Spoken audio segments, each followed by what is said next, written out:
In this video, I'm going to show you how to hide table lines in Microsoft Word. But before I do, make sure to subscribe.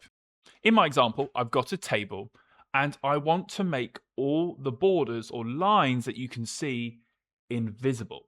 To do this, it's really simple.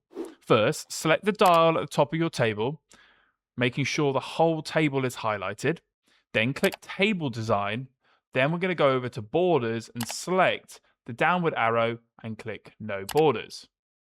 Your table is still there, but simply put, it is now essentially invisible.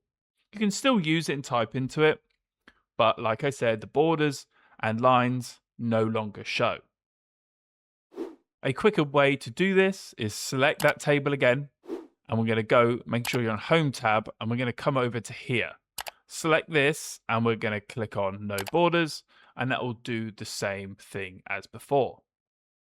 In some cases, when you remove the borders, it will still look like this. So very faint lines. This is because you've obviously selected to view grid lines, which is fine because it's actually quite helpful to tell you where your cells are, but when you go to print it, they won't appear. They're just helpful in understanding where things are.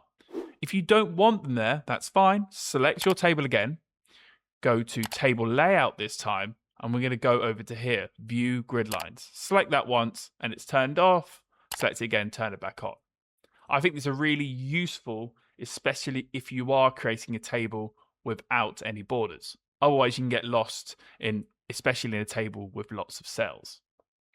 If this video has helped you, then click like, subscribe, and hit that notification bell.